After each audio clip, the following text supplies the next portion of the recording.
Welcome to Fan for Racing Radio. We're happy that you're here. I am Sharon, Fan for Racing, and joining me for tonight's show is another one of our co-hosts, and that is Sal Segala. Welcome to the show, Sal. Oh, thank you, Sharon. I'm glad to be here. Well, we're happy to have you here. I know you said you watched the Cup Series race. It was a good race all the way down to the end. And that's what we're going to be reviewing here tonight. So I'm going to go ahead and get that part started. It was Christopher Bell on the last lap at the very end of the race, grabbing a victory in a wild overtime finish. He prevailed in the overtime to claim that victory for the Ambetter Health 400 at Atlanta Motor Speedway. Officially leading only one lap and getting the photo nod in a three-wide run as the caution flag came out on the last lap to end the Cup Series race. It marks the second year that the race featured a three-wide run to the checkered flag. And this time it was Bell who got the nod out front over second-year driver Carson Hocevar and the 2021 series champion Kyle Larson as the final caution flag flew. For Kyle Larson, I think this was the first super speedway type race that he was able to finish. So that was really exciting to see. It was 30-year-old Oklahoma native Bell's 10th career series victory and the first on the drafting type track like Atlanta, Daytona, or Talladega. It also marked the first victory for Joe Gibbs Racing since June of last year. So that was really good as well.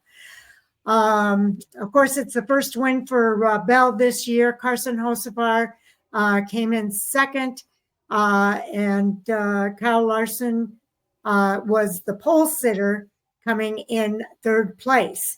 Then Ryan Blaney and Ricky Stenhouse Jr. round out the top five. Then it was Denny Hamlin, Kyle Busch, Ross Chastain, Bubba Wallace, and John Hunter Nemechek rounding out the top 10. The caution came out with just 3 laps remaining when Austin Cindric in the 24 of William Byron wrecked. There was one attempt at an overtime finish, but the race ended under caution when the 21 of Josh Berry wrecked on the backstretch in the last lap. Also noteworthy, the number 71 of Michael McDowell had to go behind the wall for repairs early in the race and lost 4 laps. He proceeded to get the free pass during the next 6 cautions and got back on the lead lap, which was amazing in and of itself. Stage 1 was run by Josh Berry. Stage 2, Kyle Larson won the stage. And the fastest lap bonus point, something new that's this year, Sal, was AJ Allmendinger in the number 16. There were 50 lead changes. That was a record among 15 drivers and 11 cautions for 63 yellow flag laps. The average speed of the race this time was a little bit faster than the Truck Series at 118.384 miles per hour. The highest finishing rookie of this race, let's see, was Riley Herbst. Again, he finished 17th in this race. So this is Joe Gibbs Racing's 12th Cup win at Atlanta Motor Speedway. They're now tied with the Wood Brothers Racing for the second most. And that 50 lead changes is a new track record. The second most at Atlanta is a record of 20 set in 22. So your thoughts, Sal, about this race and our top 10 finishers? Yeah, it was a good race up until the end. I know that they're mentioning about John Hunter Nemechek having another good finish this week. They of course, as we know, last year he was the Carson Hocevar of this race for all of the season. But he's made some good strides, and he's starting to starting to show more of his talent. As far as what happened with on the last lap, I know there was a lot of controversy about Carson's driving techniques, his style, and that he doesn't think, and a lot of other things are said about him. You know, people come to his defense and said, well, he's young. Some just flat out say, he's not he doesn't belong out there. On Carson's behalf, I'd have to take the side that he's got enough experience that he should know what he's doing, what he's not doing. I've heard the same old story from him when he was running super lates and he Mhm. would wreck drivers out. And I mean, it's not like he hasn't been out there before. He really needs to, I don't know what it is, tone it down, watch what he's doing, pay more attention to his driving, to who's around him, and you can't run behind the facade of, well, I'm new out here and I'm still learning, because he does enough driving away from the Cup Series to where he has that seat time. Of course, congrats to Christopher Bell for the win. He was tabbed as Joe Gibbs Racing's next big star, even over Denny Hamlin. Last year, they were talking about that he was going to really step it up this year. Second race in, already has himself a win. Congrats on that. You see Hamlin finished sixth, Kyle Busch seventh. Um, but other than that, Kyle Larson, I guess he says his niches aren't these speedway races. He doesn't like them, and he never has good finishes. But he was right up there at the end. But that last lap move that Hocevar made to get between Bell and Larson, I would question it too. I know everybody wants to win, but do you want to win at the expense of wrecking one of your fellow, not a teammate, but one of your fellow drivers out there? That's It's the mentality you have to have. Is it worth it? You know what? We've seen a lot of drivers in the past who've not done it and gained more respect than if he'd have pulled it off and won the race. But that's neither here nor there. But yeah. anyway, Well, once again, I'm go ahead. glad to hear your opinion on it, Sal, because it happens to be one of the things that Jay and I are going to be talking about later on our Hot Topics video. So we're going to do a live Hot Topics tonight. If you want to join us, you're welcome to do that. But Carson Hocevar is certainly one of those topics. And I'm glad to get your opinion on it, because I know we're going to talk about it. I've heard a lot of different things about this particular topic, both good and bad. So we'll see how it comes out on our Hot Topics tonight. But in our live stream, when we do a live stream, there is a chat feature available where you can chat during the stream and give opinions. So I'm going to try to get these videos out as quickly as I can so that people know that that's going to be happening. But spread the word that we're going to be doing a Hot Topics segment again on live Oh stream. yeah, oh yeah. And then you mentioned the highest finishing rookie was Riley Hurts, and I'm looking. I guess we only have two rookies this season. Only two this year. Yep. Shane Van Gisbergen and Riley Hurts. So, um, wow, you talk about, we're used to seeing three or four or five rookies coming in, and there was a lot of talk over the week about um, from certain NASCAR drivers on certain shows were saying, yeah, you know what, the Truck Series, for the Truck Series, you can go to Xfinity. For Xfinity, you learn how to drive Cup. But it's funny because it doesn't. I have to not agree with that one, because I see a lot of drivers that are still staying in Xfinity, and of course, you got your truck drivers. Matt Crafton is a prime example. Who's gonna retire. He'll never go to Xfinity or Cup. He's gonna stay, in trucks. And there are some drivers that, you know, that I mean, you got to be honest. If you don't have the money nowadays, it's not a. I mean, you can get good sponsorship, but if you don't have bring some money into the program, you're just not gonna. It seems like you're not gonna get one of these cup rides anymore because they Yeah. fill up so fast. It's green that drives the business, that's for sure. Yeah, and I've seen it more. Since I travel a lot now, I see it more and more. especially on the super late model and the pro late model side, where it's Yeah. more affordable. But even though all the good rides out there, they go to the drivers. Arca's a prime example. The good Yeah. the good rides go to the Venturinis and to the Joe Gibbs. The guys that can bring in the money. Sawalich, um, Chandler Smith, um, even Right. to even to Sean Hingarani, who was racing last season. Was able to Well, we bring in want those to big get back dollars. to the Cup Series Yeah. Oh yeah. I because know. we're I know. talking. Oh yeah. But basically, what I was saying is that our rookie pool in the Cup Series is awfully thin. Yes, yes, it's very thin this year. Yeah. The big rookie battle is going to be in the Xfinity Series this year. I think there's 7 drivers in the rookie battle for the Xfinity Series. Uh, but, there were some good runs. Kyle Larson, I mentioned it earlier. I read a stat before the race that he had wrecked out in every single race at Wow. Atlanta and was never able to finish a race. He was not only able to finish, but he came in 3rd place and had a really good run all race long. So I was really happy for Kyle Larson in this race and for him to break that streak. That was a big deal for Kyle Larson.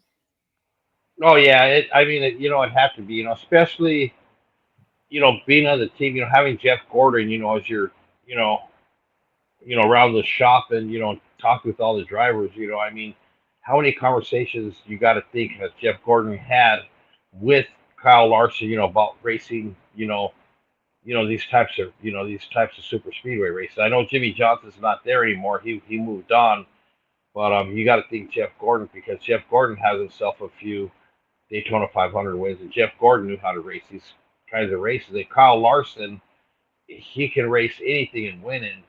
But once again, it shows that just this one style of racing doesn't fit his niche. Exactly. But he's figured it out, it sounds like, for this next gen car.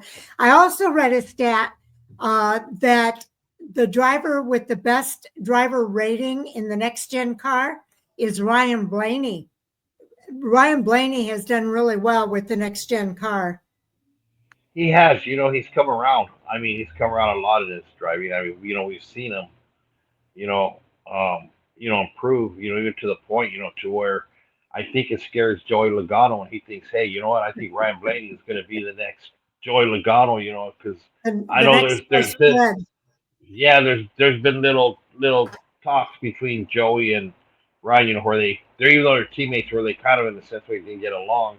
It's because Ryan wants every driver wants they don't want they want to be the top dog, but they want to be recognized as a threat. And they don't always want to be on the coattail, of Yep. whoever the marquee driver is on the team.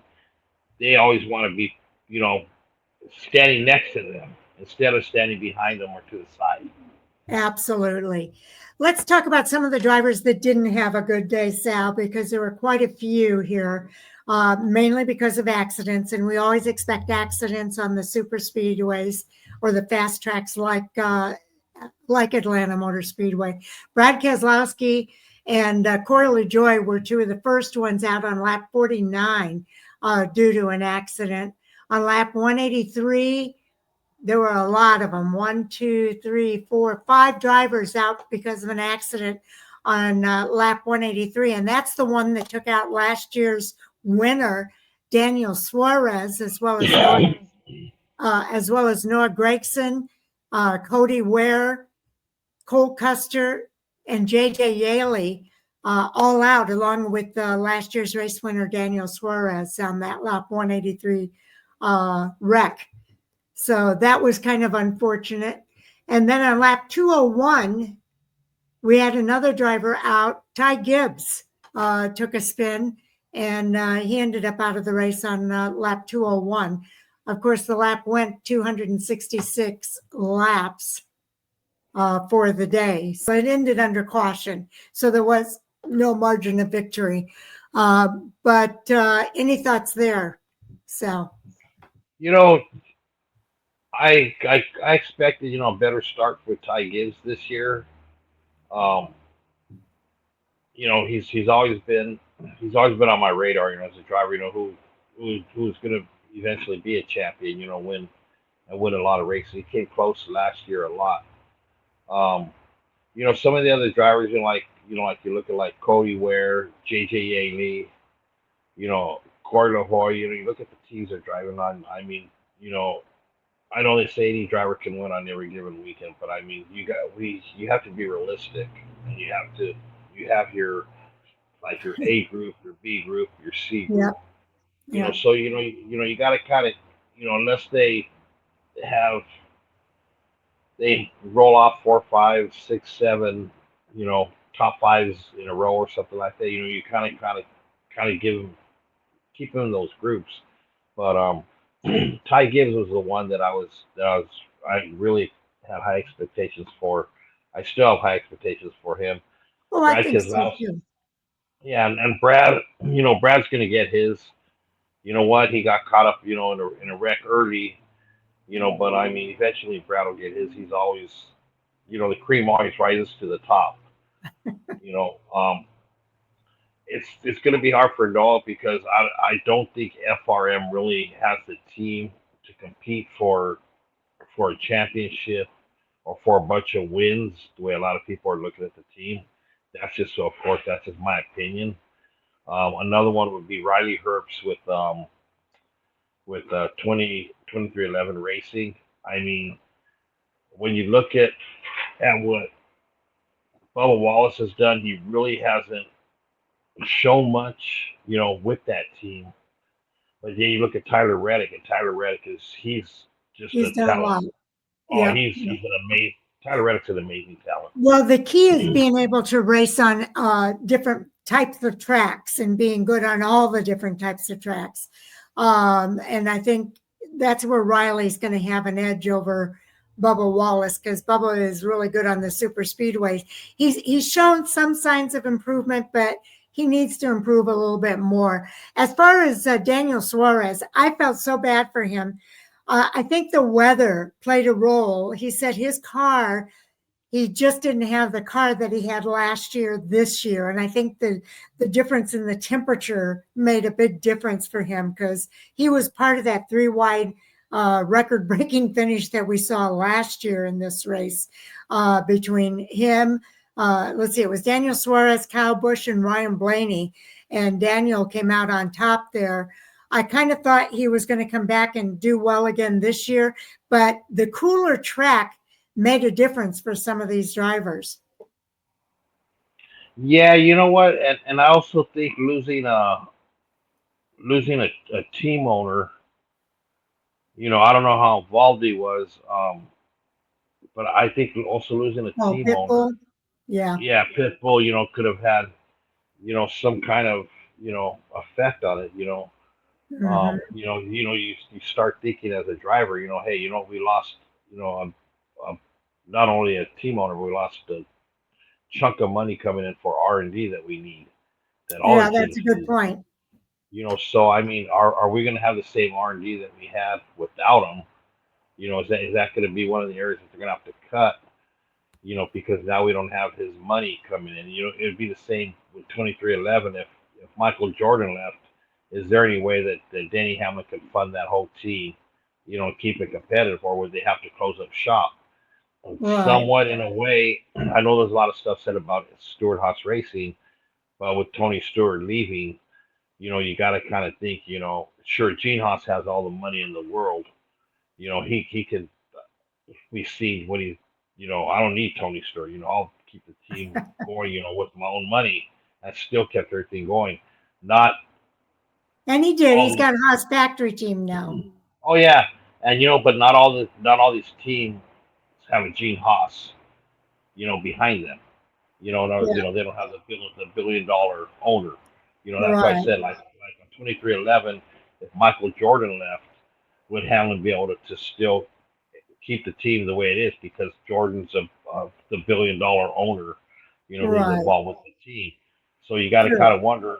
I'm not saying that with Trackhouse, that Pitbull was $1 million owner, but he brought in millions of dollars into the team and loved it and was competitive with it. So, you got to kind of, you know, Daniel Suarez has always been on the all through his career. He's had good He's had cars to good fight for teams. everything he's gotten. Ex- That's for sure. Exactly, you said it right there. He's had a fight for everything. Now he kind of, I'm not saying he got complacent last year, but now you're wondering, are we gonna have to fight, to for our good finishes this year? Right. Well, Sal, let's go ahead and get into the points here for the Cup Series. I know it's only a couple of races, but we can take a look at it and see where everybody's at this stage after two races. Yeah, so we got Ryan Blaney leading the points, which should be of no, shouldn't be a surprise. We know he's going to be always, at least always in the top 10. And then William Byron, and then, of course, we spoke about Tyler Reddick, who's in third. Um, Here's a surprise, Austin Cedric sitting in fourth, Bubba Wallace in fifth, Kyle Larson in sixth, John Hunter Nemechek, who Dale Jr. and Kevin Harvick and them were talking about making a good comeback so far this year. He's in seventh. Ricky Stenhouse in eighth. Alex Bowman ninth. Chase Elliott, who's having a lot better start this season, in 10th. And then you got Joey Logano 11th. Christopher Bell 12th. Danny Hamlin 13th. Michael McDowell 14th. Carson Osbar 15th. And Chris Buescher in 16th. Okay, and this is a really tight battle here, in a lot of respects. There's 12 points between first and second place, but if you look at the bubble here, Sal, it gets much tighter. You've got Chris Buescher at 47 points. Just below him is Eric Jones, just 1 point back. So, and he's actually tied with Riley Herbst. So Riley, I think Riley's done pretty well. I think he's got a good advantage. It is going to be interesting to see how he does with Shane Van Gisbergen as we continue next week. They're going to be racing at Circuit of the Americas. That's a road course. That's going to be Shane Van Gisbergen's expertise. But I will say, I think Riley has shown, at least in the Xfinity Series, we haven't seen him enough in the Cup Series, but in the Xfinity Series, it seems like he was really doing well on all different types of tracks. So I look forward to that. As far as John Hunter Nemechek, I'm going to disagree with you just a little bit there with John Hunter. I think that there were a couple things, not so much at Atlanta. I thought he did a really good job at Atlanta. But if you watched him in the Daytona race, I think he caused at least one major accident there that maybe could have been avoided. And it's easy to say when you're armchairing these things, the armchair quarterback kind of thing. But I do think that John Hunter Nemechek can get a little squirrely at times. And I'm going to keep my eye on him because I do have high hopes for him. I hope he is progressing to the point that you're talking about, but I'm a little more skeptical on John Hunter, I think, than you are at this point anyway. Oh no, I agree. It's too early in the season. We're only two races in. And it's way too early. Um, We did have I just what I hope, you brought up Riley Herbst. What I hope about Riley is that him sitting back that one extra year in Xfinity.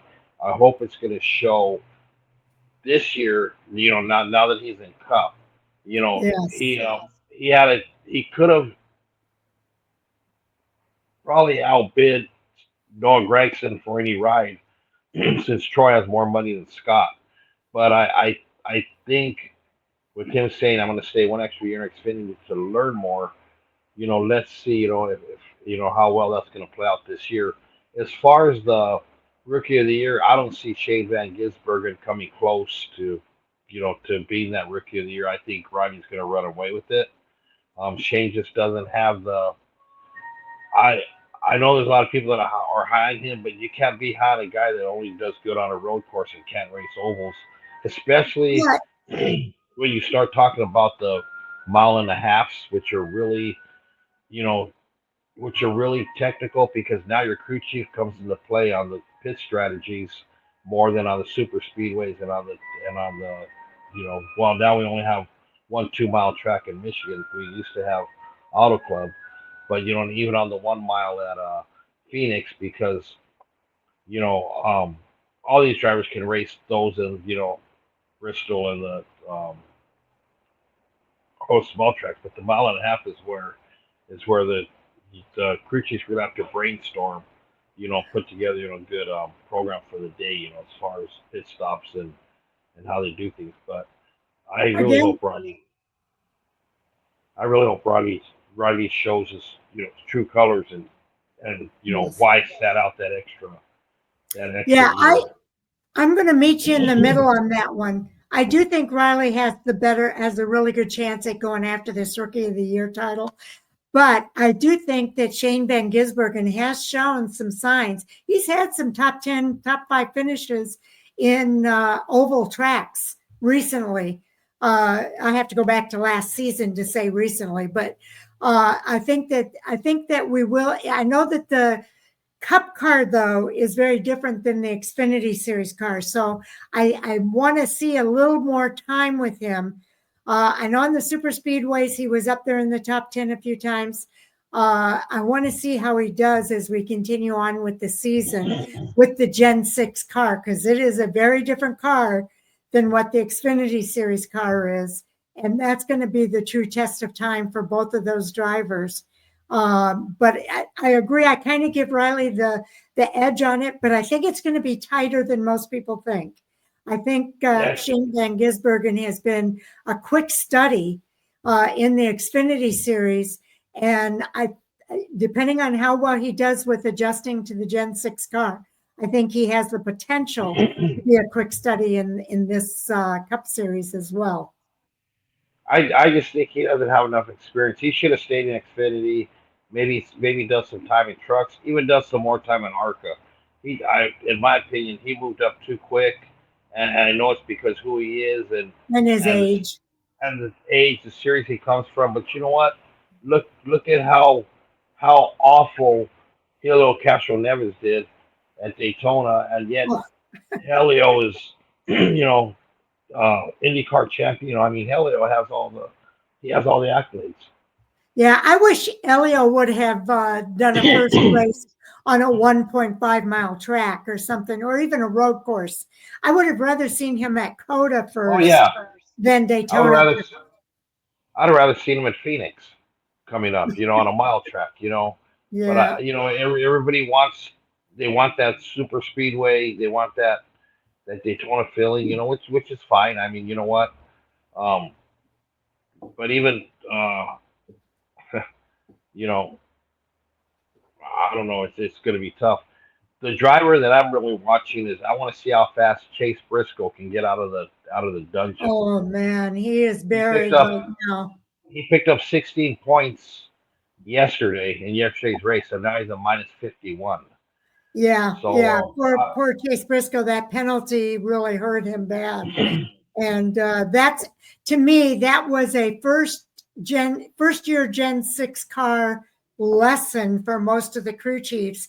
If you have a defective part, you get rid of it and you go back to the vendor and you tell them that they gave them a defective part. You don't modify anything yeah, to fit a defective part. That was lesson learned in year one of the Gen 6 car. So hopefully he won't make that mistake again. and at least it showed that NASCAR is not going to play favorites, or Right. we're gonna hey, let's just turn a blind eye on it, or let's just give them a small penalty. We're letting the teams know, we're setting the precedents, at the beginning of the season, that it's not going to be tolerated. Exactly. We're just not gonna, which is good.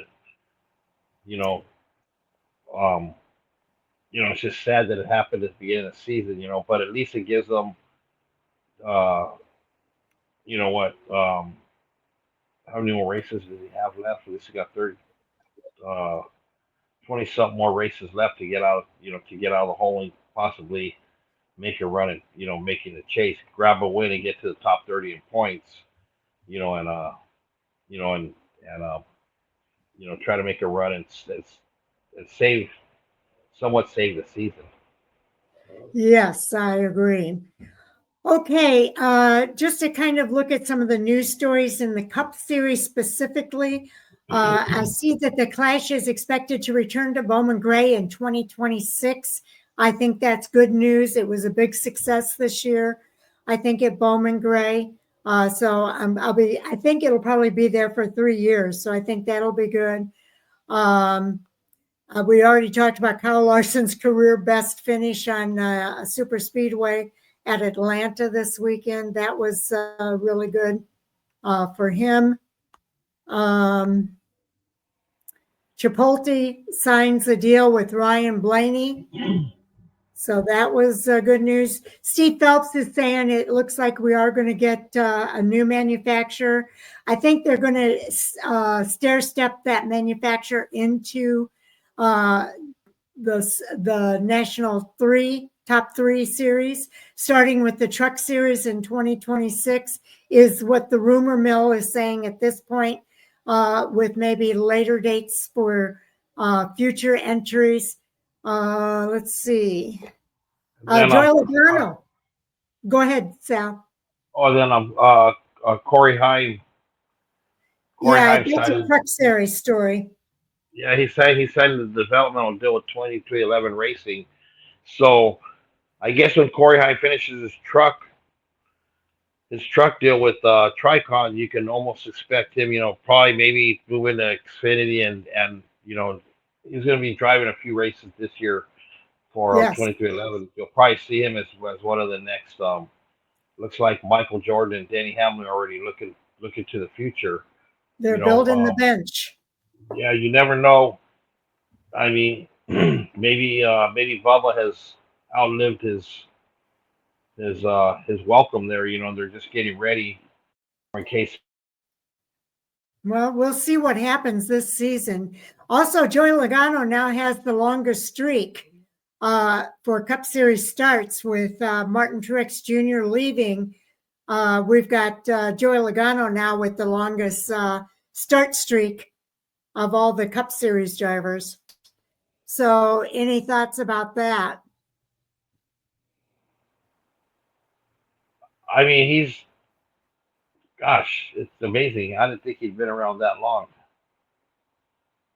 Yeah, he's the most senior driver now in the Cup Series. Also, for the this is Truck Series again, but it could be a sign of something to come where they're stair stepping again. MRN, PRN create a NASCAR racing network for radio coverage for the Craftsman Truck Series. So they're going to be announcing for all of the Craftsman Truck Series, they're joining with the NASCAR's program, NASCAR Motor Racing Network, Speedway Motorsports Performance Racing Network is going to work with NASCAR's Racing Network for all of the Truck Series races this year. Any thoughts there, Sal? Yeah, I think it's a good deal. I know you'd asked him about the Joey Logano thing, and gosh, and all. I mean, it's hard. It's pretty amazing to think, that he's he's been around that long. And I think we were talking about the 2311. With the yes, with them getting Corey Heim as a developmental driver, which means that they're either going to get another car or somebody might be out. Yep, that's true. So it looks like that's about it for our news stories. Is there anything else you wanted to mention before we sign off? Oh no, that's it. Yeah, that's it. I'm good. You're good. How is the weather out in California today? It's nice. It's not bad. It was 75, 80 degrees. Would you believe it was in the 60s today here?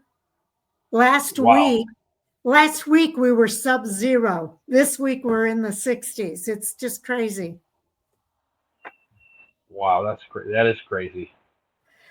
So anyway, are you going to be in any racetracks this weekend? Yeah, I'm trying to make it to Las Vegas for the car store this weekend. Oh, okay. The Cars Tour is going to be there. Yeah, Yeah, that's going to be a fun race to watch. yeah. They're opening. Their next stop is March 22nd at Five Flag Speedway. They're racing with the Arca East opener. With, oh, they're going to be there for the Arca East opener. Okay. Yeah. Um, Actually, I'll be at that race. I'm going back to Florida for that race. oh, you are. Oh, Yeah, I that's already it. got. Yeah, I secured all my travel and everything today and got the time off from work. So Oh, that's fantastic. I'm glad to hear you're going to be out there, Sal. yeah. I just want to tell everybody we really need your help to like our episodes as we put them out, but also subscribe to the Fan for Racing Radio channel here on YouTube. And also, if you hit the notify button, you'll be notified whenever our new videos come out. So that's one way to stay in touch. So, and we were just talking about watch for more coming soon. Our whole concept here is we want to do previews, reviews, and interviews here on Fan for Racing Radio. So watch for more content coming out from us. We don't have any interviews up yet, but they will be coming as the season progresses here. So stay tuned for that. And also, you want to check out our website, fanforracing.com. I do have all of the recaps from the races up over there if you want to know what happened in those races. In addition to what we bring you from our race reviews, you can see the details of the race recaps as well from the NASCAR Wire Service. So, and as always, we really appreciate everybody taking time to come and hear what we have to say here at Fan for Racing Radio. And I want to thank everybody. Thank you for watching. Put up as we say thank you for watching. And that's this. That's our little thank you for watching piece There that we we go. like to put up, Sal. All And right. is there anything else you want to say as we sign off here? Oh no, that's it. Just everybody be safe during the week. Love those around you. You know, try not to make too many enemies like I do. So don't follow in my footsteps. Sal, you're quite all right. Yeah, you have a lot of followers and people love you. You know that. Well, sometimes. But either way, have fun, have a safe, like I said, have a safe weekend, and enjoy the racing. Continue to support short track racing. We really need it. Um, if you can attend a race here or there, it's great. It's any little bit helps. We are big supporters of short track racing. So get out to a local short track and take it all in. It's a lot of fun. So stay tuned. Our last episode here that we're going to be putting together tonight is our Hot Topic Sound Off. It will be a live stream. So if you want to join us, Sal, come check it out on the chat feature. I'm going to try to edit. I still have to do some editing for the Xfinity series that we did and this Cup series. As soon as I get the editing done for those, then Jay and I will be back for the Hot Topic Sound Off segment. All right. Live stream. Okay. Okay. See everybody in just a few. Take care All right. and enjoy your night. Bye. Okay. Okay. Okay. Goodbye.